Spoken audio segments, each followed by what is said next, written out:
Amables televidentes, tengo el gusto de presentarles el programa inicial de la serie que a partir de hoy se llama Calzando Ideas con Rómulo. Calzando Ideas con Rómulo es una iniciativa del empresario Rómulo Marín Correa, el dueño de Calzado Rómulo, quien todos conocemos. Él va a conversar con ustedes y con nosotros sobre su historia de vida empresarial, sobre sus preocupaciones con respecto al desarrollo empresarial e industrial de la región y del país, sobre cómo mejorar la calidad de vida de las familias, de los colombianos, de los vallecaucanos y de los caleños, y por sobre todo de sus preocupaciones para que hagamos de Colombia y mantengamos la fe en que es el mejor vividero del mundo si nos lo proponemos. Don Rómulo Marín, yo quiero pedirle a usted que se devuelva a su pasado. Me han contado por ahí historias suyas, leyendo antes de venir a esta entrevista, que usted fue como un muchachito indisciplinado por allá en primaria y que los profesores lo tenían calificado como esos niños insoportables. ¿Por qué? Bueno, la verdad que muy buenas noches o muy buenas tardes para todos y gracias por interesarse de pronto dentro de este programa que queremos hacer para el bienestar de todos los jóvenes, de que se pueden hacer las cosas. Yo era un muchacho demasiado empírico, demasiado travieso y casi no me dejaba manejar de los profesores. Quería hacer lo que uno quiere hacer y eso de pronto fue lo que me causó bastante trauma psicológico, porque a un muchacho en esa edad, en la época de las escuelas nuestras, era mucho el perrero y mucha la regla que nos daban y los castigos de los maíces y todas esas cosas, era bastante duro y creo que me tocó sufrir eso, pero pues como dice, tiene uno que luchar y hacer de que esas cosas tienen que ayudarle a uno a madurar. Y usted cuando se acuerda de que su profesor le dijo a su mamá en quinta de primaria, llévese ese muchacho de aquí, ese muchacho no sirve para nada, este va a ser un delincuente, y hoy que usted se ve como un empresario, generador de empleo, ¿qué le dice ese mensaje de ese profesor? Bueno, eso es algo que yo lo he manifestado en varias reuniones. Nosotros mismos nos encargamos de pronto de ayudar a perjudicar a la gente. Yo he colocado ese ejemplo varias veces porque me ha parecido de que una persona madura, ya enseñando casi un quinto de primaria, que era el profesor Vélez en la República de Colombia, fue una persona que le dijo una vez a mi mamá de que no luchara con ese joven o conmigo porque yo iba a ser un delincuente, que yo iba a salir en las páginas judiciales. Y eso mi mamá me lo contaba después, porque cuando el profesor le dijo eso, mi mamá se fue llorando para la casa, totalmente destruida, de que ya el hijo que ella estaba criando, a pesar de que era una india con bastante desconocimiento de las culturas, salió llorando y pues me comentaba de que no sabía qué hacer conmigo, incluso me querían meter hasta una correccional. Pero eso me marcó y ha hecho de pronto de que yo salga, y he salido, y le doy gracias a Dios, ha sido en las páginas sociales. Y he salido en periódicos y he salido como el bien. Y qué bueno uno poderle mostrar a la mamá de uno esas cosas que de pronto dijo alguien. Y a lo mejor uno lo perdona porque esos son los retos que uno se coloca en la vida. De que tiene uno que luchar, y si uno lucha por su cuenta propia, por su instinto, por su sagacidad, la gente puede decir lo que quiera.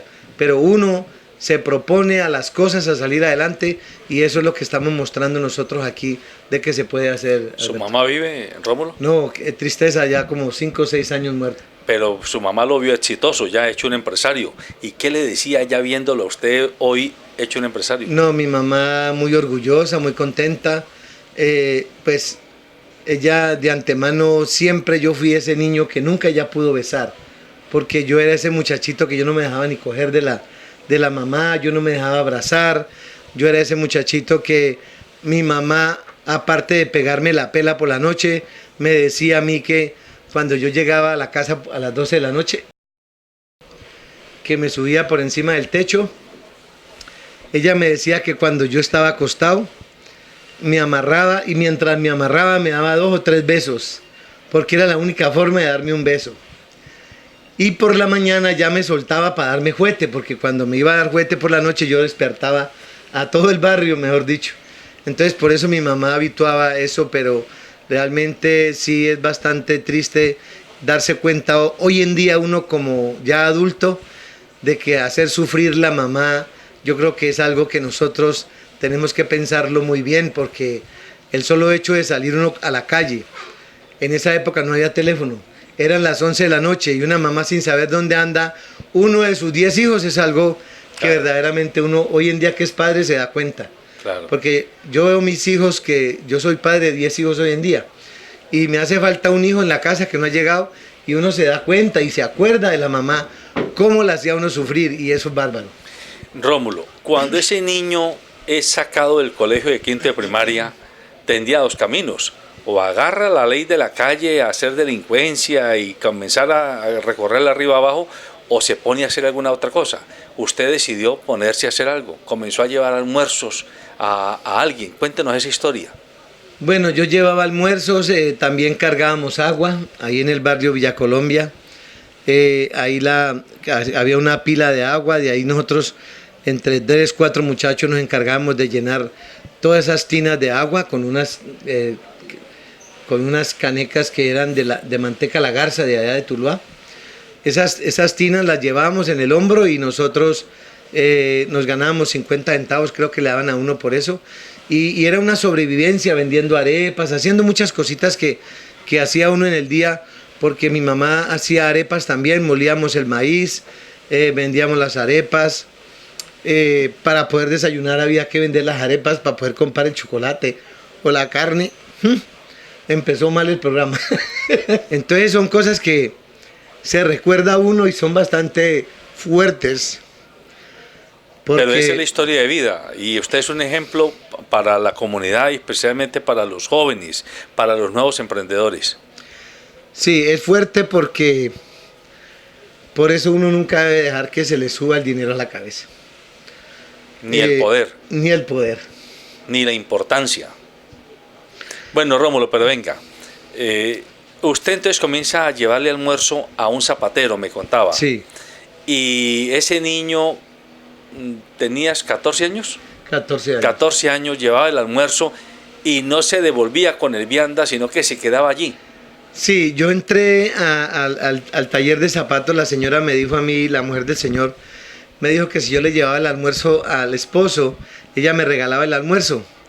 Eso me pareció bueno y yo me fui, yo le llevaba el almuerzo al zapatero. Yo me quedaba allá en la zapatería ayudándole a sacar tachuelas mientras el señor almorzaba.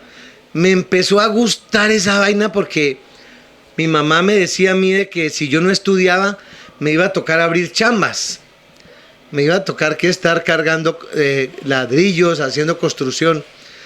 Cuando yo me encuentro allí en ese taller de zapatería, adelante de un burro con el zapatero, los zapatos y a la sombra, yo dije, no, pues yo pienso que esto es lo mío. Y voy a luchar porque esto de estar sentado sobre un escritorio o al lado de un escritorio haciendo esto, yo pienso que esto va a ser lo mío también y me pegué y dije, esta va a ser la tabla de mi salvación, porque como tú dijiste, o se me iba uno para el camino de una cosa o del otro. Y gracias a Dios se me dio la oportunidad y yo seguí luchando por la zapatería. Y es una de las cosas que yo te diría, Alberto, ahora, de las cuales yo lo vivo y lo veo mucho. Porque pasa lo siguiente, aquí entra gente que entra como callejero, de la calle, un muchacho de 18, 19 años que viene de un barrio bajo y toda la cosa, aquí aprende zapatería y yo hoy en día me siento orgulloso porque hay muchos de ellos en Chile, hay muchos de ellos en otros países y eso me hace sentir contento porque aprendieron el arte que yo he ejercido y se han podido salvar. O sea que no solamente me salvé yo, sino que estamos salvando vidas. Jóvenes que van en la calle. Entonces usted comenzó a trabajar, le gustó, le cogió el gustico, digámoslo, al zapato, a la suela, a la capellada, y comenzó a pensar, yo con tal de no irme a aguantar sol, yo me quedo aquí porque estoy cómodamente instalado y además haciendo lo que me gusta. Pero ¿en qué momento Rómulo da el salto de dejar de ser el ayudante en ese taller para montar su propio tallercito? Eso tiene bastante recorrido porque yo pienso que en esa época tocaba que aprender, yo pienso, se demoraba uno por ahí 2 o 3 años. Y aprender la zapatería antiguamente era bastante difícil porque era aprender algo artesano, hacer un zapato desde la materia prima, formarlo y mostrarlo ya como punto final. No era fácil, o sea, eso es como alguien decir que quiere hacer un cuadro. Una persona quiere hacer un cuadro y tiene que gastarle tiempo para ir aprendiendo punto por punto, porque a uno lo primero que le quieren hacer es crearle callo en la rodilla. Segundo, lo que quieren hacer de que uno aprenda es afilar un cuchillo, para uno no tener que cortarse, porque muchas veces, a pesar de uno ya saber el arte, uno se corta. Pero me enamoré tanto de la zapatería que yo duré casi 2 años y medio a 3 años aprendiendo, pero aprendí totalmente completo lo que es el arte de la zapatería. Yo hacía costuras e inventé una maquinita que le coloqué la maquinita porque se cosía a mano con 2 hilos y yo cogí una aguja, le metí un palito y metía la aguja y hacía el trabajo de lo que hacía una máquina y yo me convertí en el costurero más rápido del barrio obrero. O sea, trabajé en Calzado Carlo como costurero y yo me ganaba ya unos pesitos. Entonces hubo como varios lapsos dentro de llegar a uno decir la independencia.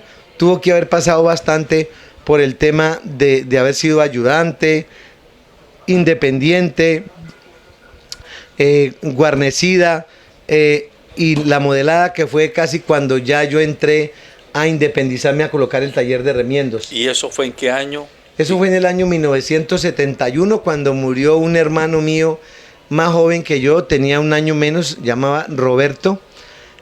Fue algo que fue muy duro para mi mamá, igualmente para todos nosotros, la familia fue difícil. Gracias a Dios pues nos hemos ido superando y saliendo adelante y hemos hecho cosas para que esas cosas no fueran tan difíciles. Yo logré colocar el taller de remiendos y ahí empecé, y eso hizo que cada día yo fuera haciendo ya un parcito de zapatos de niño, y hice otro, y cuando menos pensé empezó la gente a buscarme.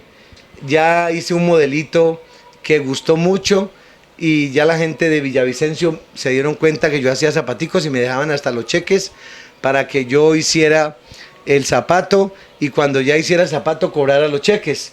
O sea, era una cosa que antes había, de que una persona dueña de almacén iba a un taller de zapatería y le decía: usted sabe hacer zapatos, hágame tantos pares y aquí le doy la mitad de la plata y después le doy la otra mitad. Eso lo hacían aquí en el pasaje Zamoraco los enaguis. También hace falta ese tipo de comerciantes que ayuden y apoyen al fabricante pequeño, pero inicié, y gracias a Dios, a pesar de eso, yo continué y cada día fui creciendo un poco más la empresa. ¿Tiene usted claro en qué momento comenzó a emplear? O sea, ¿cuál fue su primer empleado, su primer ayudante que pagado por usted? Bueno, yo pienso que eso fue un señor que llamaba Don Tomás.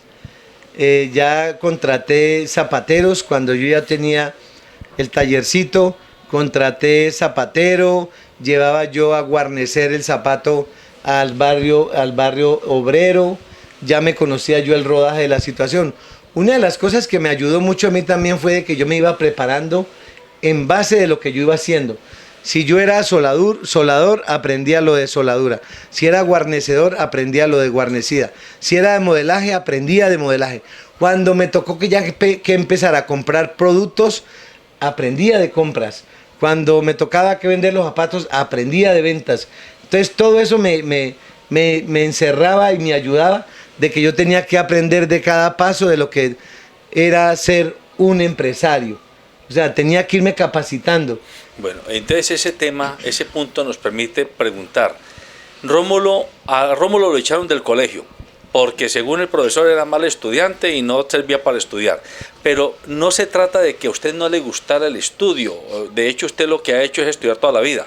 A usted lo que no le gustaba era el aconductamiento escolar que había en el colegio. Es posible de que de pronto uno con esa necesidad con ese desespero de la pobreza, querer uno salir adelante, de pronto no era muy frecuente de que yo me quedara muy tranquilo en un salón de clase. Imagínense uno en un salón de clase estudiando algo y pensando en varios de la familia que están aguantando hambre. No es fácil, eso es bastante complejo. Yo pienso que cuando yo digo de que me echaron del colegio, no fue de uno, fue casi de todos. Teníamos Monar, teníamos Rafael Uribe, teníamos el colegio Acevedo y Gómez, pero eso era un colegio, la República de Colombia, donde yo estudié, y Rafael Uribe. O sea, de todas partes me echaban. Primero, era muy peleón. Segundo, no le ponía atención a las cosas. Tercero, no era un muchacho que me gustara hacer tareas para nada. No fui apto para hacer tareas. Y incluso yo mismo me sorprendo de ver de que si los jóvenes aprendieran más bien artes, y cualquier arte, yo he dicho de que uno puede aprender el arte que sea, pero hágalo bien, hágalo con gusto, con amor, y verá que cualquier arte sale adelante, y lo hemos visto y lo vemos nosotros a nivel nacional. Un buen tornero, un buen panadero, un buen modelista, un buen estilista, un buen peluquero, o sea, muchas cosas de esas son importantes, pero hacerlas bien hechas. Usted está diciendo algo que es importante hacer notar. El desarrollo industrial de los últimos 2 siglos se dio porque surgió una nueva clase de personas que eran esos, los artesanos, los trabajadores industriales, los que, porque iban a una escuela industrial o porque aprendían su oficio como ayudantes, iban montando sus empresas y fueron dinamizando el sector del zapato, de la confección, de la cerámica, del vidrio, etcétera. Eso es lo que quizás perdieron los países en los últimos años. Yo pienso que acabas de decir la realidad. Anteriormente uno aprendía porque le tocaba obligado ir a trabajar construcción, obligado a ir a vender periódico, obligado, casi que obligados.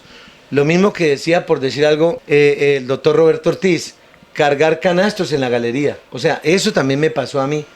Tocaba cargar canastos en la galería, y yo creo que hoy en día una mujer le entrega el canasto a un muchacho y a lo mejor se lo roba, o pensará que se lo va a llevar. Pero anteriormente uno cargaba el canasto en la galería, la señora cuando terminaba de mercar le regalaba a uno sus monedas, y a veces se hacía uno ya la contrata con las señoras y automáticamente le daban hasta desayuno. O sea, eran cosas que antiguamente se obligaba a trabajar a la persona, y el muchacho se ofrecía hasta para hacer un mandado. En las tiendas se acostumbraba a decir de que la ñapa era porque uno le hacía los mandados a las señoras en las casas, y uno iba por la ñapa, y el de la tienda sabía de que él vendía más teniendo cucarachitas, teniendo gomas para regalarle a los muchachos, que eran los que hacían los mandados en los barrios. Hoy en día uno quiere mandar a un muchacho a hacer un mandado y lo voltea a mirar a uno el muchacho, y entonces sí se ha perdido mucho de eso.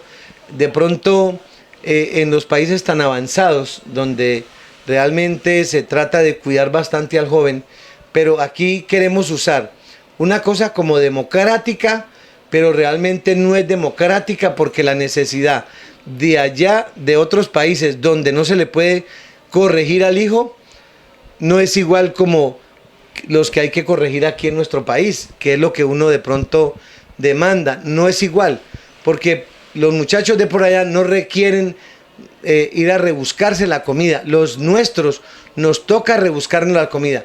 Cuando yo llegué a Estados Unidos la primera vez, era increíble ver de que yo sabía de todo. Pero no me des ese salto de canguro, porque yo quiero que el televidente siga paso a paso esta historia apasionante de un hombre que hoy es uno de los empresarios más emblemáticos del Valle del Cauca. Vamos a darle agüita y ya regresamos.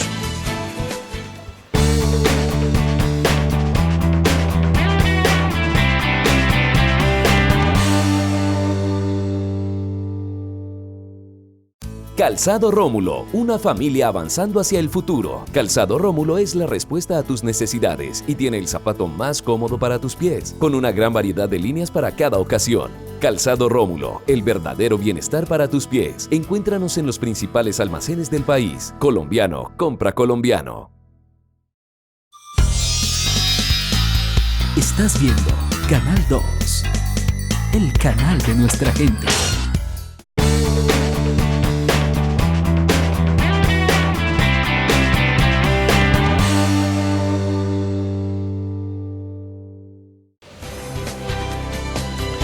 Rómulo, entonces usted nos estaba contando que en su primer taller usted tuvo un primer trabajador, don Tomás, y también nos estaba contando que usted se dedicó al trabajo de la zapatería inicialmente en el barrio Villa Colombia.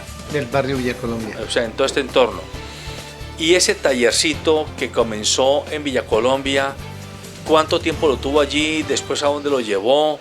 O sea, ¿cómo fue creciendo Rómulo? Bueno, después de tener el taller de remiendos, después de yo lograr de pronto entrar al SENA, que fue algo que sí me pareció súper importante, y toda mi vida he vivido agradecido del SENA, porque en el SENA yo aprendí lo que es la guarnecida y la modelada.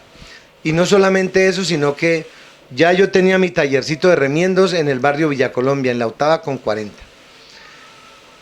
Me empiezo a involucrar en el SENA, un muchacho con el estrato en el que yo estoy, y entrar al SENA para mí era como una universidad. Claro. Yo me sentía como si estuviera yendo a una universidad, pero aprendiendo de lo que a mí me gustaba, de lo que yo quería, incluyendo de que en el SENA en esa época en Salomia regalaban pan, regalaban avena, regalaban pan de bono, y eso para uno con hambre llegar allá, alimentarse, porque a los muchachos les estaban enseñando a panadería, y entonces todos esos panes los obsequiaban, daban avena, eso era para uno, era fabuloso.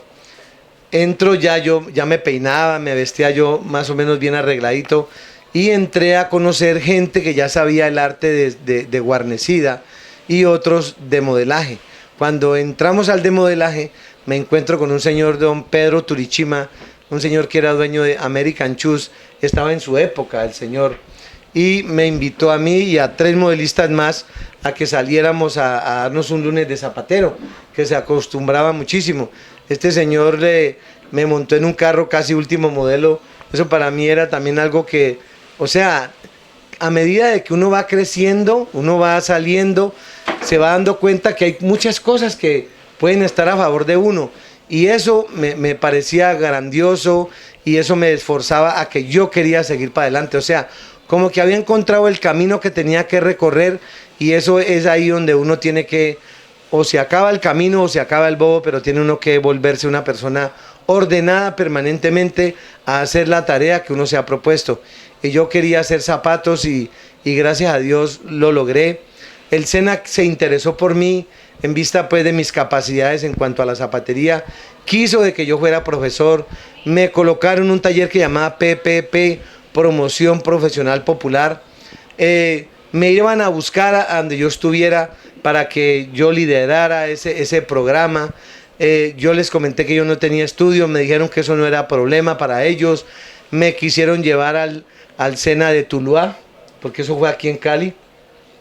Me dijeron, usted allá puede aprender lo que es la historia de la zapatería, usted aprende a escribir, porque yo todavía la ortografía no la manejo muy bien, pero sí tenía que estudiar para poder ser profesor del SENA. Requerían de que yo tuviera conocimiento en cuanto a lo que tenía que ver con el SENA, pero nunca me interesé. Me hablaron de estudio y yo rápidamente huí a ese capítulo porque como que no era lo mío, y eso hizo de que yo siguiera, como quien dice, con mi taller de zapatería. Rómulo, y entonces usted aprendió, y a su regreso de Estados Unidos, ¿usted en qué año regresó a Estados Unidos? Yo me fui en el año 1987 y me regresé en el año... No, entonces fue en el 78, perdón. 78 y regresó en el 81. Sí, en el 78 me fui para Estados Unidos y regresé en el 81. Y cuando regresó en el 81, ¿usted ya comenzó a sacar el zapato que es el que lo ha ido posicionando usted?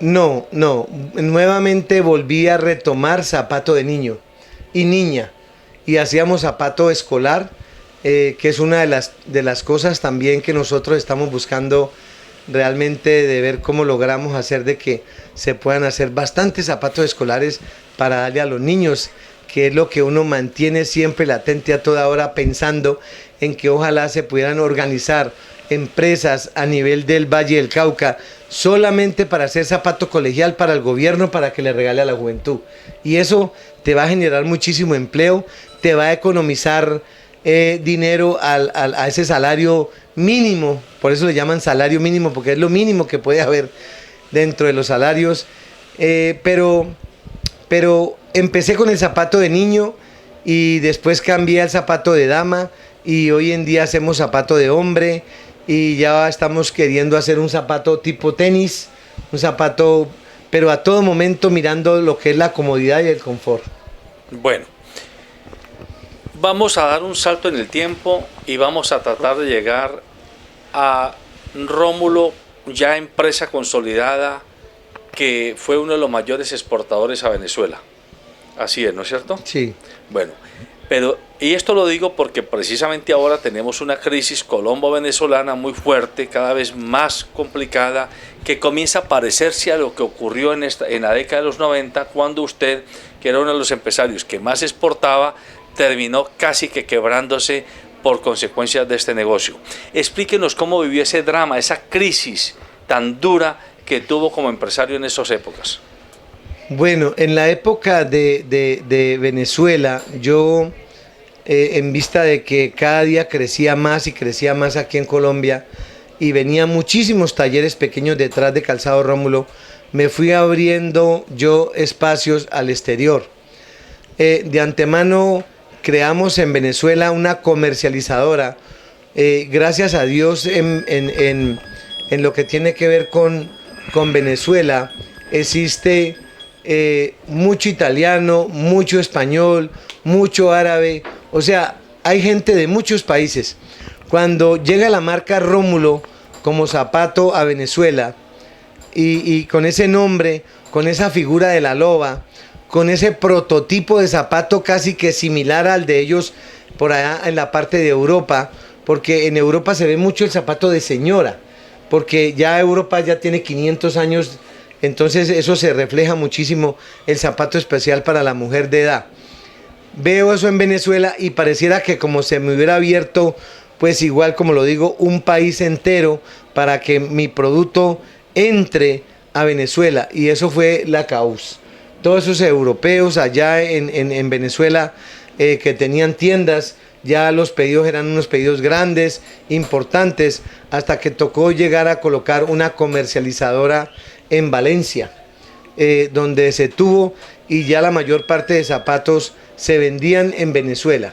Casi que podríamos decir que un 40, un 50% de zapato se iba a Venezuela cuando empezó el acabaus, el problema de Chávez en Venezuela, y hizo fracasar a más de una persona. De antemano teníamos todos los esfuerzos colocados en Venezuela, nos tocó retomar nuevamente acá, entramos dentro de una ley 550, entramos en concordato, perdimos más de 7.000 millones de pesos, fuera del capital que se tenía ya se perdió, y volvimos a retomar nuevamente Calzado Rómulo a nivel Colombia, y seguimos luchando, y gracias a Dios esto en el cabo de unos 10 o 12 años, yo pienso que ya hoy en día estamos saliendo de toda esta problemática. Bueno, yo me quiero detener allí un poco para dejar anunciado cómo va a desarrollar la historia, Rómulo, de un empresario en crisis, un empresario quebrado, que no renuncia a su sueño, que no renuncia a su propósito y que decide mantenerse en el mercado. Pero allí, y solo como preámbulo de lo que será el próximo programa, Rómulo, cuando usted vio que perdía toda su entable, digámoslo, comercial e industrial, a causa de un mercado, el venezolano, que fue el que lo quebró, y a usted y a muchos empresarios en esa época, ¿usted por algún momento tuvo la tentación de dejarlo todo tirado, no volver a pensar en zapatos y con lo poquito que le quedaba a ponerse a hacer cualquier cosa, a vender aunque fuera tamales? Sí, en verdad que para mí fue bastante dispendioso eso. Yo tenía 10 hijos, de los cuales yo no podía salir huyendo. O sea, yo no tenía otra alternativa sino continuar con la empresa. Una de las cosas que más me favorecía a mí, una de las cosas que yo digo que realmente no me dejó desfallecer, es que yo casi dentro de la parte de contabilidad no me meto. Lo que es la parte financiera tampoco. O sea que yo en ningún momento me sentía de que me hacía falta plata, que tenía que irla a conseguir y prestada al 1% diario, al 5%, al 6%, al 10%. O sea, a mí me tocó conseguir plata prestada por todos los lados.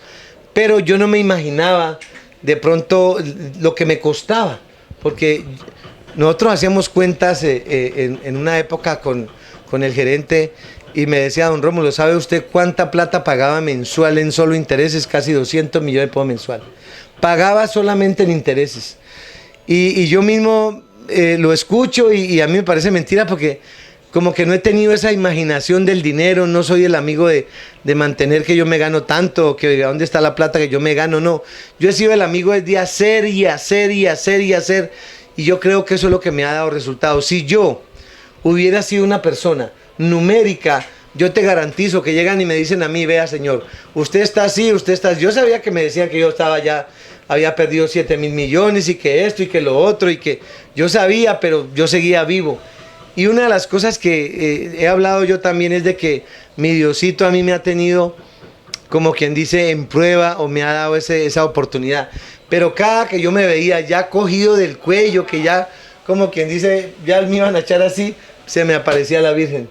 Y eso era algo que se le vienen ideas a la cabeza y son cosas que le funcionan a uno, a pesar de que uno toca muchas puertas, bastantes, y gracias a Dios, a mí nunca los amigos me cerraron las puertas. O sea, hubo personas de que de pronto se molestaban porque creían de que uno no les quería pagar, y muchos también pensaron de que yo me había quebrado para adentro porque yo no mostraba debilidad, sino que yo mostraba era berraquera, para adelante, para adelante. Incluso la gente pensaba que yo no estaba quebrado.